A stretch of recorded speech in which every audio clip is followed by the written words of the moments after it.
강태수는 창밖으로 보이는 도시의 불빛을 물끄러미 바라보았습니다. 70세가 넘은 나이에도 여전히 새벽 5시에 일어나 회사로 향하는 일상이 몸에 배어 있었죠. 허름한 창고에서 시작한 작은 회사가 이제는 업계에서 손꼽히는 중견기업으로 성장했습니다. 아침마다 현관문을 열고 나가면 경비원의 인사가 들려옵니다. 회장님, 오늘도 일찍 출근하시네요. 태수는 미소를 지으며 고개를 끄덕였어요. 회사에 도착하면 여기저기서 형님, 회장님, 사장님 하는 소리가 끊이지 않았습니다. 40년 동안 한결같이 자리를 지켜온 태수에게 이런 호칭은 이미 익숙한 것이었죠. 하지만 가끔은 그 모든 호칭 뒤에 숨겨진 진심이 궁금할 때가 있었습니다. 오늘도 평소와 다름없이 회의실에 앉아 경영보고를 듣고 있는데 비서가 다급하게 들어왔어요. 회장님, 잠시 시간 되십니까? 긴급한 보고가 있습니다. 태수는 회의를 잠시 중단하고 비서를 따라 사무실로 들어갔습니다. 무슨 일이죠? 회사를 둘러싼 부도설이 퍼지고 있습니다. 주요 거래처에서 연락이 오기 시작했어요.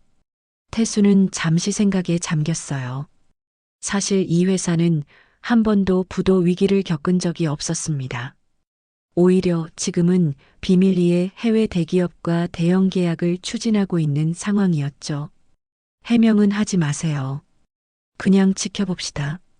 비서는 의아한 표정을 지었어요. 하지만 회장님, 이대로 두면 괜찮아요. 진짜 남는 사람이 누구인지 한번 보자고요. 태수의 눈빛에는 결연함이 서려 있었습니다. 평생 사업을 하면서 수많은 사람을 만났지만 과연 진정으로 자신의 곁을 지켜줄 사람이 누구인지 궁금했던 것이죠. 태수는 창가에 서서 다시 한번 도시의 불빛을 바라보았습니다. 그 불빛처럼 환하게 빛나던 사람들의 미소가 이제는 어떻게 변할지 지켜볼 시간이었어요. 다음 날 태수의 예상대로 회사 안팎으로 분위기가 심상치 않았습니다. 직원들은 서로 눈치를 보며 작은 소리로 이야기를 나누고 있었고 평소에는 밝게 웃던 얼굴들이 굳어 있었죠. 점심시간이 되자 몇몇 부장들이 태수의 사무실로 찾아왔어요. 회장님, 거래처에서 계속 전화가 오고 있습니다. 어떻게 대응해야 할지 지침을 주시겠습니까? 태수는 잠시 창밖을 바라보다가 고개를 돌렸습니다. 평소처럼 업무를 진행하세요. 특별히 설명할 것은 없습니다. 부장들은 의아한 표정으로 사무실을 나갔어요. 그들의 표정에서 불안감이 역력했습니다. 오후가 되자 태수의 휴대폰이 울리기 시작했어요. 평소 주말마다 같이 골프를 치던 친구들, 한 달에 한 번씩 모임을 갖던 고등학교 동창들, 그리고 지역 상공회의소 회원들까지.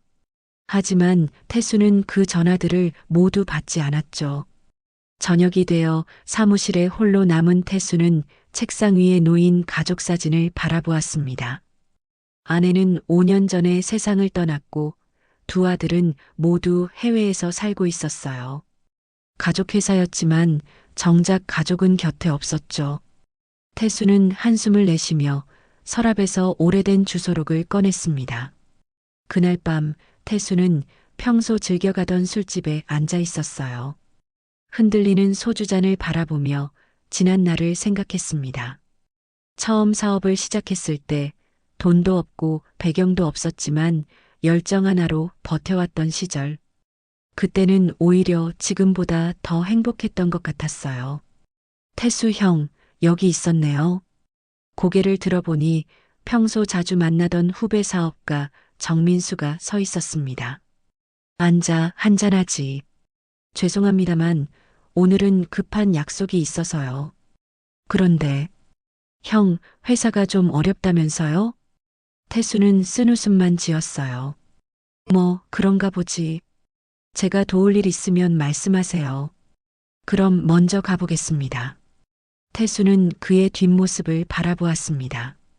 평소라면 몇 시간이고 앉아 형님, 형님 하며 술잔을 기울이던 사람이 이렇게 빨리 자리를 뜨다니. 휴대폰을 확인해 보니 부재중 전화가 여러 통 와 있었지만 아무도 다시 걸어오지 않았죠. 태수는 쓸쓸히 잔을 비웠습니다. 태수는 회사 앞 벤치에 앉아 따스한 봄 햇살을 맞으며 눈을 감았습니다. 한 주가 지났지만 부도설은 더욱 확산되고 있었어요. 평소 자주 전화하던 지인들의 연락은 뚝 끊겼고 주말 모임에도 아무도 나타나지 않았습니다. 태수는 속으로 씁쓸한 웃음을 지었죠. 40년 동안 쌓아온 인맥이 사업가로서의 명성이 이렇게 쉽게 허물어지는구나 싶었어요. 돈이 있을 때는 친구가 많고 돈이 없으면 친구도 없다더니 중얼거리며 눈을 뜨자 멀리서 누군가 걸어오고 있었습니다. 낡은 점퍼에 바랜 청바지를 입은 노인이었어요. 태수는 잠시 그를 알아보지 못했지만 가까이 다가오자 놀라움의 자리에서 벌떡 일어났습니다. 종식아, 너 어떻게 여기에? 박종식은 태수의 고향 친구였습니다. 같은 마을에서 자라 초등학교부터 고등학교까지 함께 다녔지만 태수가 서울로 올라온 뒤로는 1년에 한두 번 명절 때나 만나는 사이였죠. 종식은 여전히 고향에서 작은 농사를 지으며 살고 있었어요. 태수야, 얘기 들었다. 회사가 어렵다며? 태수는 잠시 말문이 막혔습니다.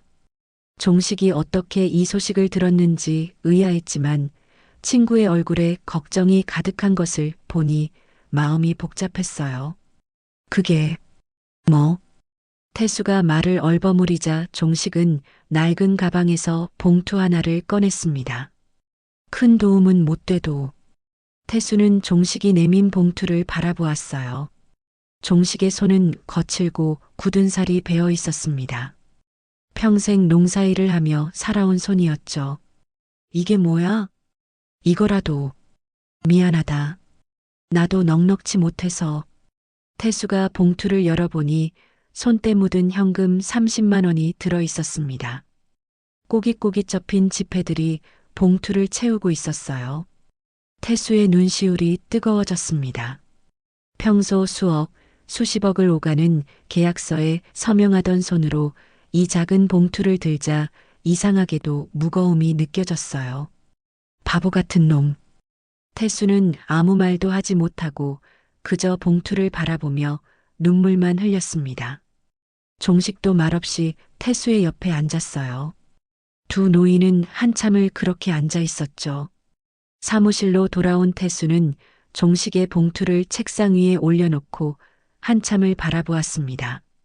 창밖으로 보이는 도시의 야경이 눈부시게 빛났지만 그의 마음속은 복잡한 감정들로 어지러웠어요. 태수는 비서를 불러 물었습니다. 외국 기업과의 계약은 어떻게 진행되고 있지? 잘 진행되고 있습니다. 다음 주에 최종 사인만 남았어요. 태수는 고개를 끄덕였죠. 사실 회사는 부도와는 거리가 멀었습니다. 오히려 태수는 비밀리에 외국 대기업과 역대급 계약을 앞두고 있었어요. 이 계약이 성사되면 회사는 한 단계 더 도약할 수 있었죠.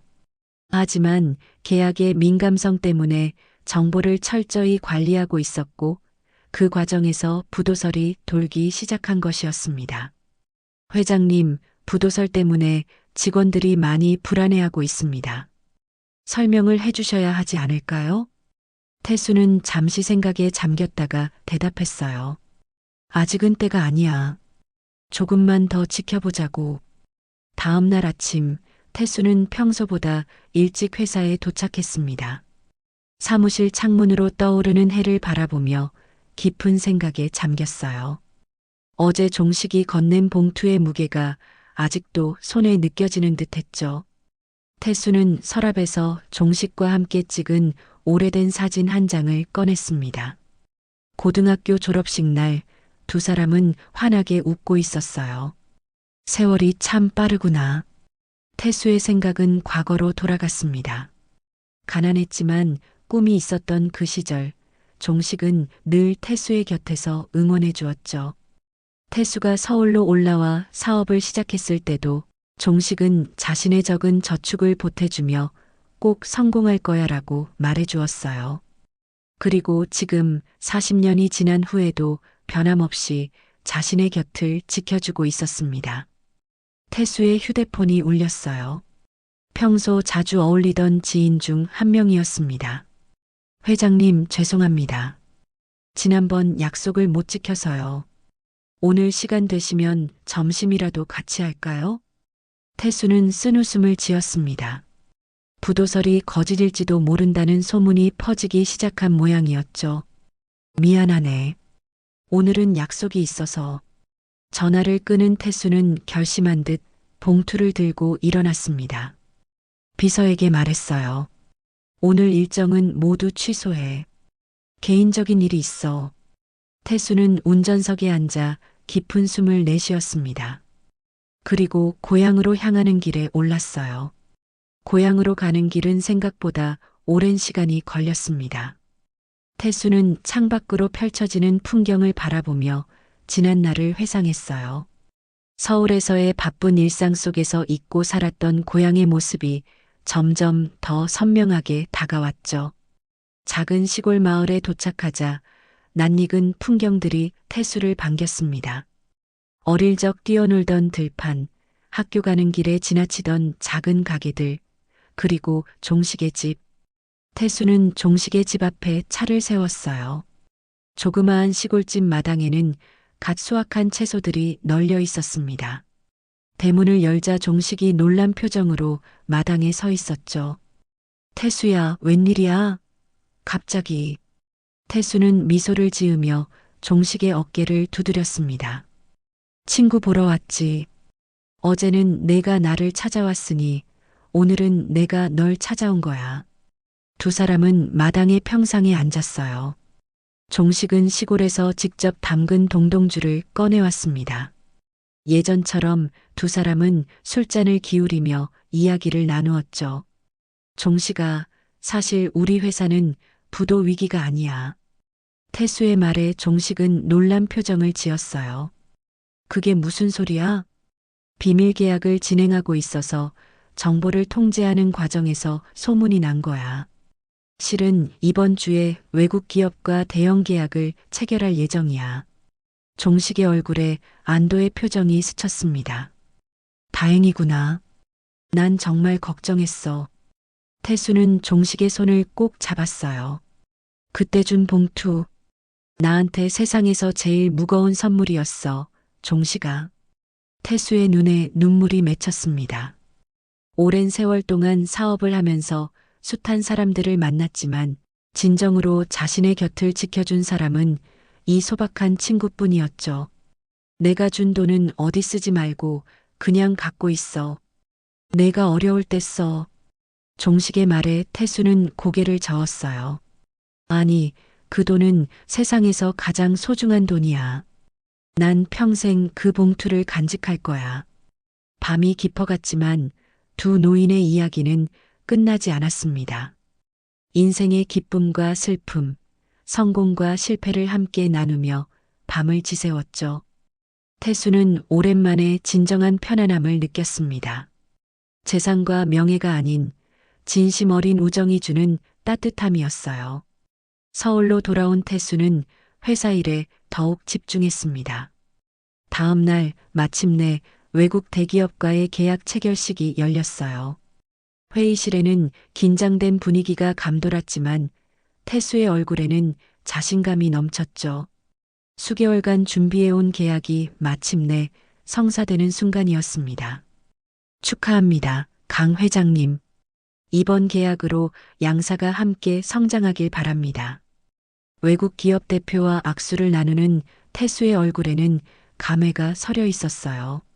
40년 전 작은 창고에서 시작한 사업이 이제는 글로벌 기업과 어깨를 나란히 하게 된 것이었죠. 태수는 자리에 함께한 임원들을 바라보았습니다. 여러분의 노력 덕분입니다. 이제 우리 회사는 새로운 도약을 시작할 것입니다. 계약 체결 소식이 알려지자 회사를 둘러싼 부도설은 순식간에 해프닝으로 끝났어요. 오히려 주가는 급등했고 언론에서는 태수의 경영 전략을 극찬했습니다. 회사는 역대 최대 실적을 달성했고 직원들은 안도의 한숨을 내쉬었죠. 그리고 예상대로 태수의 휴대폰은 쉴 새 없이 울리기 시작했습니다. 그동안 잠적했던 지인들, 친구들, 동창들이 앞다투어 연락을 해왔어요. 태수야, 오해했어. 너무 바빠서 연락을 못했네. 회장님, 우리 이번 주에 식사라도 같이 할까요? 형님, 축하드립니다. 같이 한잔해요. 태수는 그들의 메시지를 하나하나 읽으며 쓴웃음을 지었습니다. 사업을 하면서 늘 주변에 사람이 많았지만 정작 진심으로 자신을 걱정해준 사람은 종식 한 명뿐이었죠. 태수는 문자들에 짧게 답장을 보냈어요. 미안하네. 일이 많아서 당분간 약속을 잡기 어렵겠어.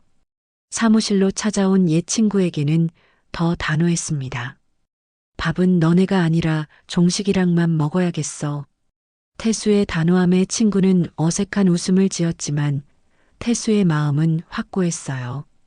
인생에서 진정으로 중요한 것이 무엇인지 깨달은 순간이었죠.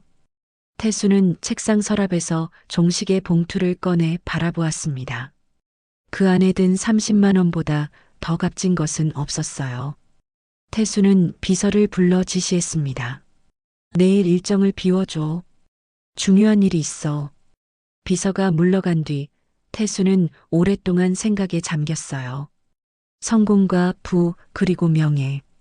그것들이 가져다 준 행복보다 더 소중한 것이 있다는 사실을 이제야 깨달았습니다. 이튿날 태수는 일찍 사무실에 도착해 중요한 프로젝트를 시작했습니다. 종식에게 줄 선물을 준비하는 일이었죠. 부동산 중개업자를 불러 고향 마을 근처의 매물을 알아보았어요. 태수가 원하는 것은 특별했습니다. 종식이 편안하게 노후를 보낼 수 있는 공간, 그리고 동네 사람들과 소통할 수 있는 작은 사업장이었죠. 이 위치가 좋겠네요. 마을 입구라 접근성도 좋고 규모도 적당합니다. 중개인이 내민 서류를 보며 태수는 고개를 끄덕였어요. 작지만 아담한 건물로 1층은 소형 슈퍼마켓으로 2층은 간단한 휴게 공간으로 꾸밀 수 있는 구조였습니다. 태수는 즉시 계약을 진행했고 건물 리모델링 작업도 지시했어요. 한 달 안에 완벽하게 준비해 주세요. 비용은 문제 없습니다. 태수의 지시에 건축가와 인테리어 디자이너들이 바쁘게 움직였습니다. 태수는 직접 설계 과정에 참여하며 종식의 취향과 필요를 고려한 공간을 만들었어요. 소박하지만 따뜻한 분위기의 슈퍼마켓과 마을.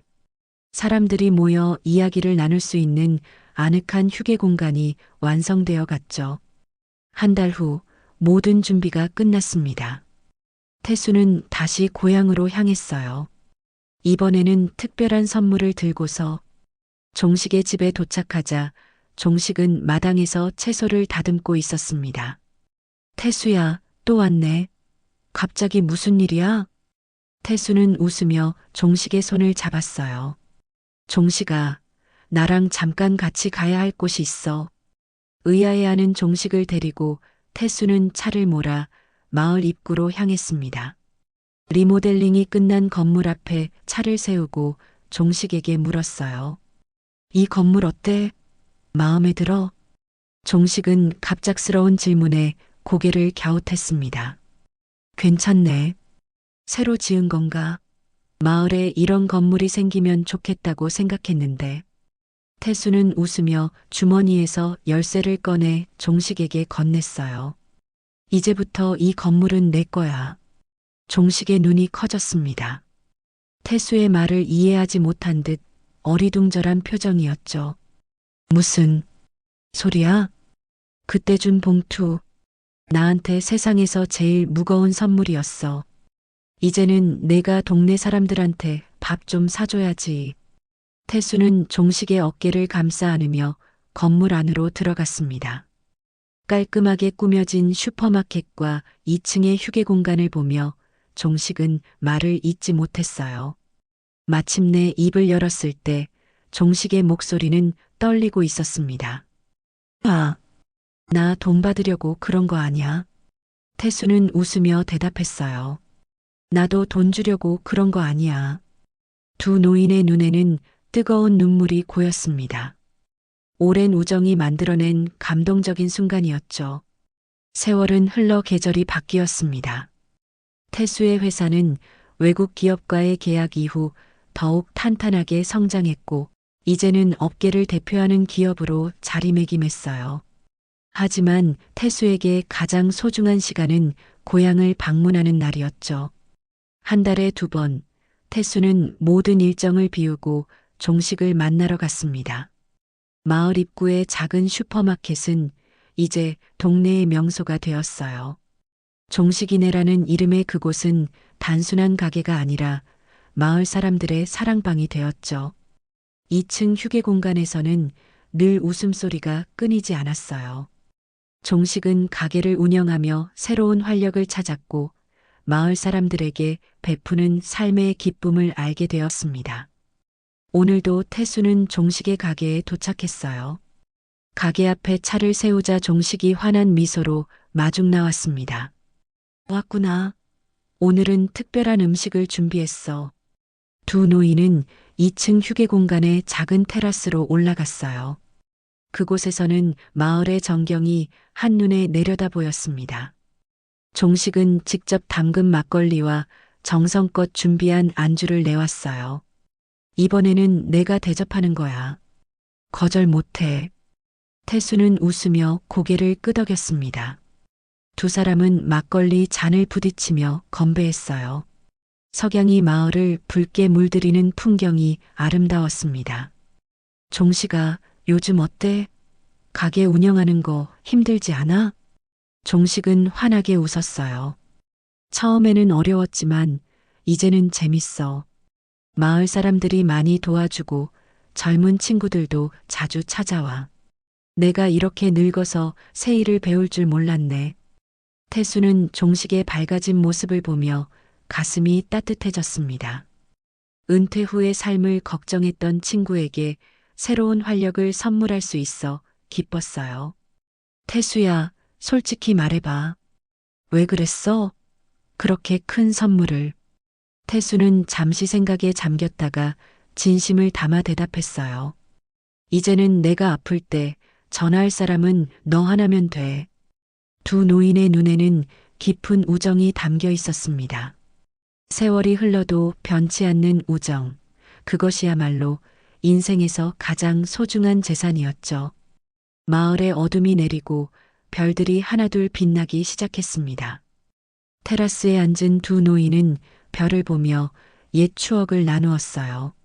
학창 시절의 이야기, 청춘의 꿈, 그리고 인생의 굴곡들. 그 모든 시간을 함께 견뎌온 두 사람에게 지금 이 순간이야말로 가장 행복한 시간이었습니다. 태수는 문득 깨달았어요.